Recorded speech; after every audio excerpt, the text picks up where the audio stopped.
Saya Nosha Ismail, inilah berita utama hari ini. Kampus Woodlands Health himpunkan para pakar perubatan di satu kawasan khusus untuk berikan rawatan yang lebih cepat dan berkesan.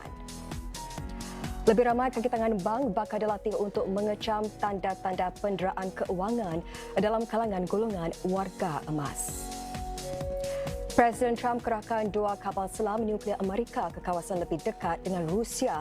Ini ikuran perbalahan secara online dengan mantan presiden negara itu.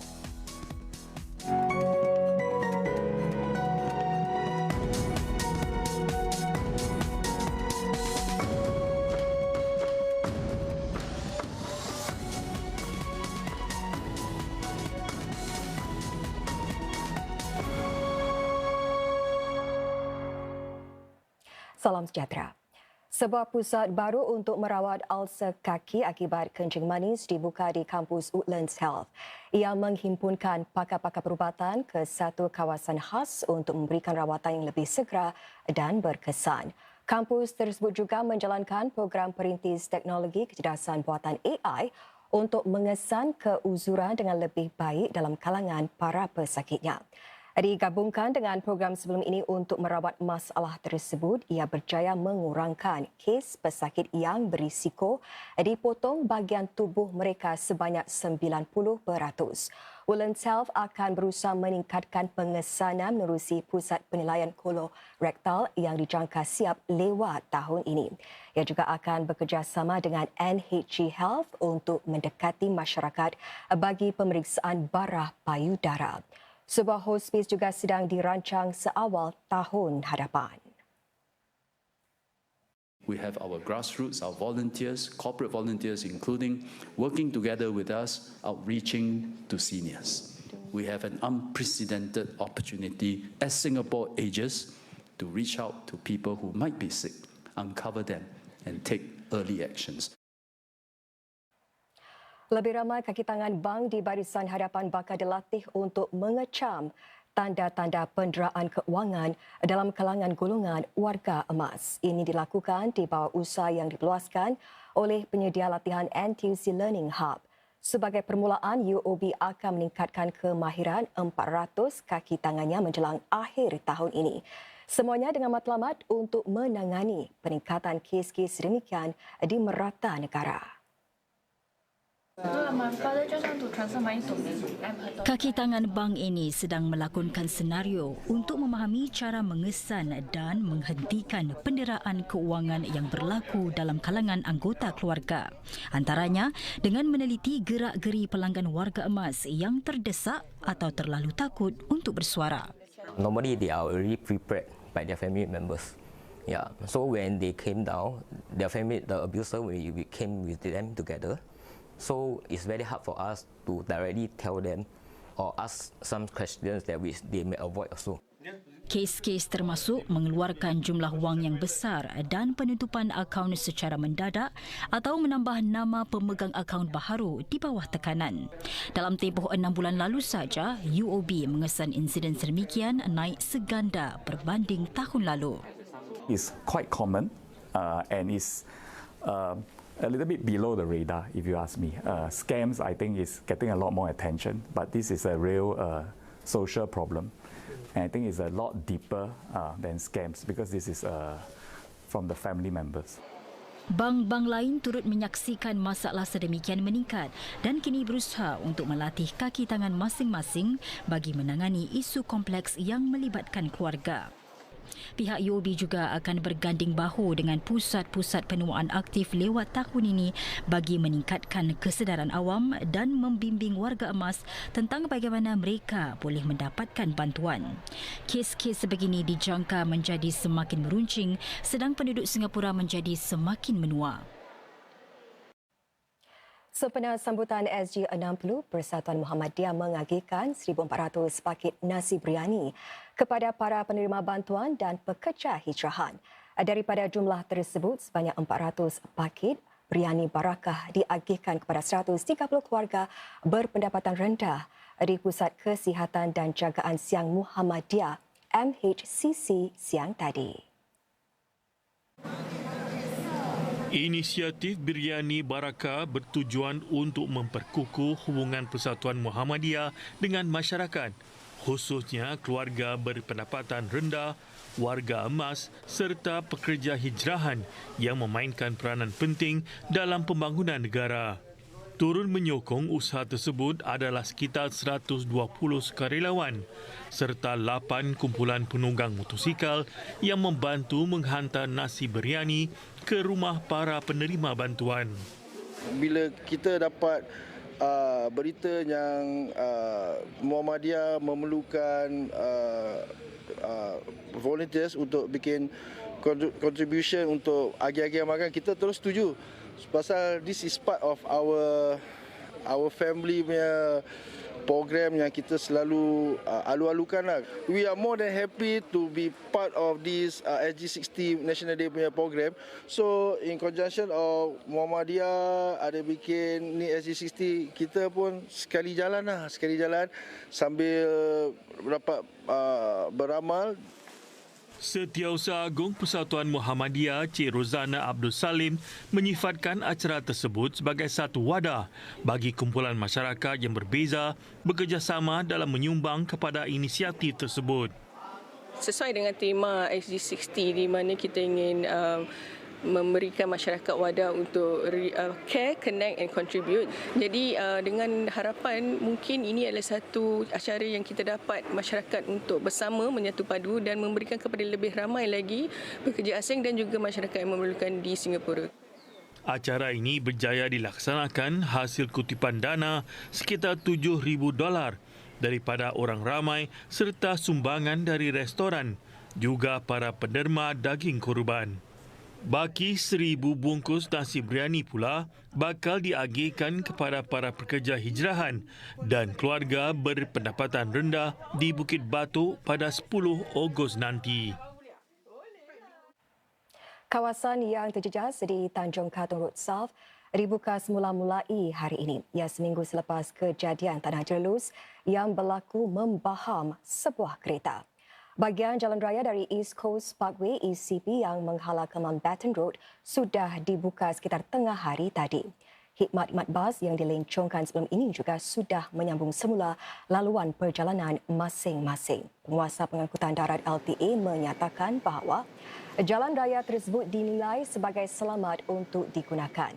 Tiada sebarang kejanggalan atau lubang dikesan di kawasan berkenaan. LTA menambah kerja-kerja masih dilakukan bagi memulihkan utiliti bawah tanah. Jalan raya di laluan bertentangan iaitu dari Mountbatten ke ECP akan dibuka pada Isnin ini mulai jam 5 pagi.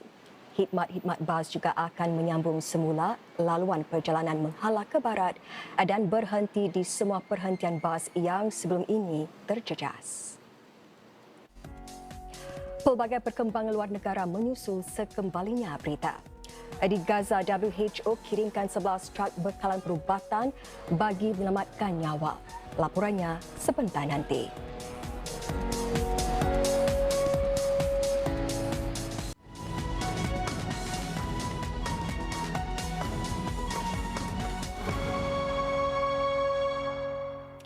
Berita diteruskan dengan perkembangan luar negara. Presiden Donald Trump mengarahkan supaya 2 kapal selam nuklear milik Amerika dipindahkan ke kawasan yang disebut sebagai wilayah wajar berhampiran Rusia. Langkah itu diambil setelah beliau bertikam lidah secara online dengan mantan Presiden Rusia Dmitry Medvedev. Encik Trump memberi amaran di Truth Social bahawa kenyataan-kenyataan provokatif lazimnya boleh membawa kepada akibat yang tidak diingini. Beliau tidak memberi perincian di mana kapal-kapal selam itu dikerahkan. Juga tidak jelas jika beliau merujuk kepada kapal selam berkuasa nuklear atau bersenjatakan nuklear. Ini merupakan kali pertama Encik Trump merujuk kepada armada nuklear Amerika di tengah-tengah ketegangan yang meningkat dengan Rusia berhubung perang di Ukraine. Encik Medvedev sebelum ini mengingatkan Encik Trump bahawa Rusia memiliki keupayaan serangan nuklear zaman Soviet sebagai pilihan terakhir. Kedua-dua negara seteru itu memiliki armada kapal selam nuklear serta senjata nuklear terbanyak di dunia. Thailand membebaskan 2 askar Kemboja yang cedera dan ditangkap semasa pertempuran sengit baru-baru ini berhampiran kawasan sempadan yang dipertikaikan kedua-dua negara. 2 askar Kemboja itu diusung masuk ke dalam ambulans melalui pusat pemeriksaan yang menghubungkan kedua-dua buah negara. Kemboja turut mendesak agar 18 lagi askarnya yang masih dalam tahanan Thailand agar turut dibebaskan. Kedua-dua negara memberikan keterangan berbeza mengenai penangkapan tentera Kemboja itu. Thailand mendakwa mereka ditahan kerana berniat jahat dan menceroboh masuk ke kawasan yang dianggap sebagai wilayahnya. Kemboja menegaskan askarnya mendekati kedudukan Thailand dengan niat berbaik-baik selepas pertempuran berakhir.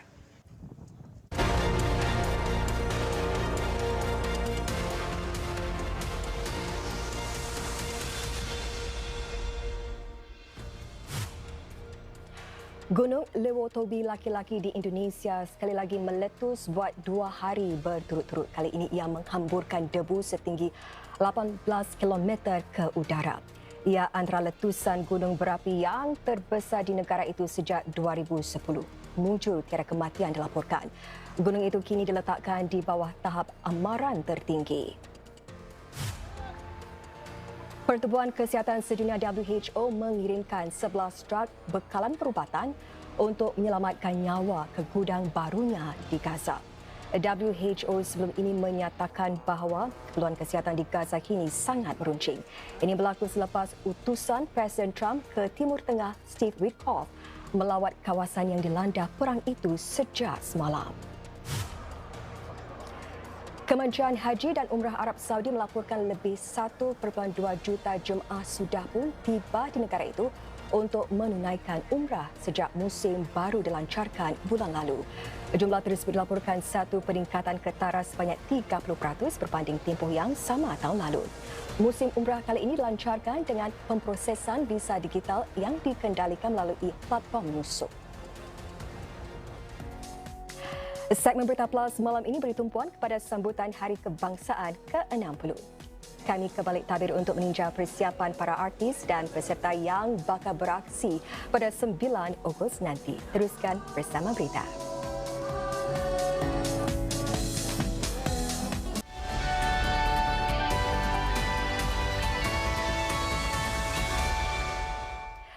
Saudara bertemu kembali dalam Berita Plus. Segmen persembahan Perbarisan Hari Kebangsaan NDP tahun ini lebihkah lagi sempena SG60. Ia memaparkan gabungan artis-artis legenda dengan bakat-bakat muda bagi meraihkan sambutan Jubli Intan Singapura tahun ini.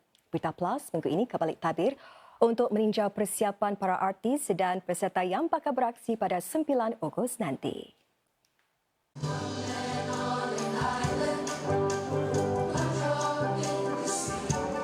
Sejak Februari lagi, kumpulan anggota choir dan penari dari Sekolah Menengah Greendale ini berhimpun setiap Sabtu bagi latihan NDP. Namun bagi sebahagian mereka, seperti Mira, pelajar menengah 2, segala susah payah bukan sekadar kegiatan co-kurikular sekolah. Ia umpama latihan yang boleh membawanya selangkah lebih dekat kepada cita-citanya. Bapa saya sebenarnya dia juga seorang penyanyi di kumpulan konspirasi dan dari kecil saya minat untuk menjadi seorang penyanyi dan saya juga memegang peranan ketua seksyen dalam choir dan saya sangat seronok untuk menyertai NDP. Mira dan lebih 100 rakan pelajar dari Sekolah Menengah Greendale menyertai choir gabungan NDP. Saya sangat menghargai erti perpaduan dan semangat orang lain sebab kita semua dari latar belakang yang berlainan. Begitu juga dirasakan seorang lagi peserta, Syafiqah Amelia, yang teruja membuat persembahan pertama kali. SG60, saya berasa sangat bangga dan gembira untuk diberi peluang untuk menyertai acara sebesar seperti ini. Langkah-langkah yang saya suka ialah daripada lagu I Will Walk With You, Act 2, kerana lagunya ada banyak emosi dan liriknya memberi semangat kepada penari-penari. Ia tunjuk saya semangat cinta negara dan ia mengajar saya disiplin, bekerjasama dan menjadi rakyat Singapura.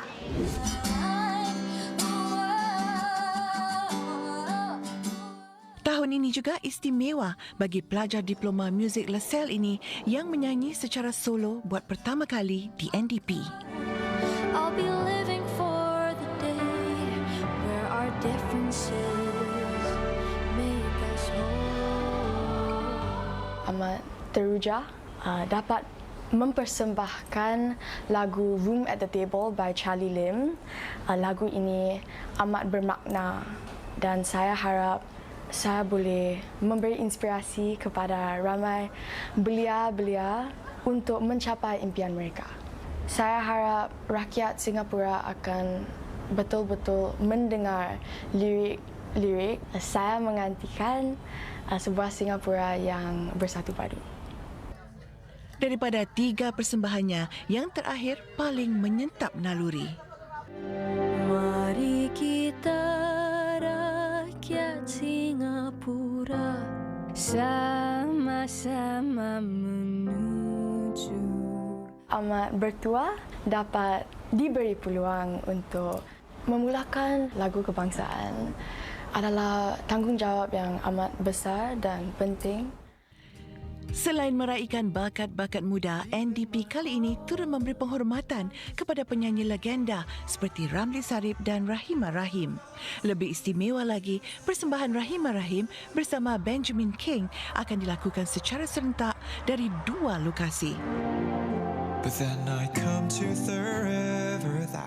Band dan 12 penari beraksi di pentas terapung NDP yang pertama seumpamanya di Marina Bay. Sementara Rahimah Rahim di pentas yang menyerupai kek Hari Jadi Negara setinggi 3 tingkat di Padang. Cabaran paling dengan usia saya yang begini kan, menggeletar baru-baru. Tapi bila saya pergi latihan, itu yang membuat kita boleh stable lah bila berdiri tu. Jadi bila saya masuk nak nyanyi kan, you nampak dia naik 1 tingkat. Jadi bila saya nyanyi tu dia naik lagi 1 tingkat. Bila nak nyanyi tu kan, saya nampak dekat skrin band dekat laut kan. Tapi diorang satukan cantik dekat building pula. Alamak. Terkejut saya. Walaupun bergelar seorang artis legenda, setiap persembahan NDP membawa pengalaman baru dan beliau menghargai peluang untuk menghiburkan para penonton. Tak salah kalau kita walaupun kita usia, tapi dengan generasi sekarang mereka ada pembaruan yang lain, cara mereka nyanyi lain. Jadi kadang-kadang seronok juga ikut sebagai satu terapi dengan usia saya begini. Jadi bila nak menari itu bukan kita suka-suka nak melonjak kat situ, tidak. Kena buat latihan ikut apa yang producer nak, apa yang mereka tari kena buat. Kita kena ikut. Bukan saya nak suka-suka terginja, penat tau kira kan. Jadi itulah satu exercise dan terapi untuk diri saya.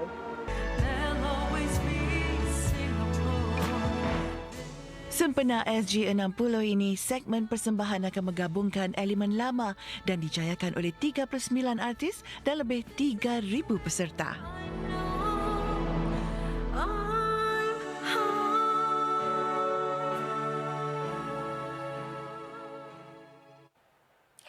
Bakat seorang penghantar makanan GrabFood main piano mencuri perhatian netizen. Ini selepas videonya berkicau di media sosial. Alunan sonata musim salju berkumandang di stesen MRT Tanjung Pagar dan tanpa disedari, tindakan penghantar makanan itu telah dirakam, dimuat naik dan menjadi tular di media sosial. Ramai tertanya-tanya, siapakah sebenarnya lelaki di sebalik persembahan memukau ini? Terbaik Abang Grab, tidak sangka ada bakat yang terpendam yang orang lain tidak tahu. Sambil tunggu pesanan makanan siap, main dululah piano. Bravo! Siapakah gerangan misteri di sebalik helmet ini? Netizen juga tidak melepaskan peluang untuk bergurau, terpaksa menunggu pesanan mereka. Itu pasal lah makanan aku lambat sampai, dekat sini rupanya bermain piano. Nak hilang penat sekejap, mencari rezeki. Respons yang pastinya satu kejutan manis buat penghantar makanan pemuzik misteri ini. Dan dengan laporan itu tadi, saudara, sekian berita untuk malam ini. Sehingga berjumpa lagi.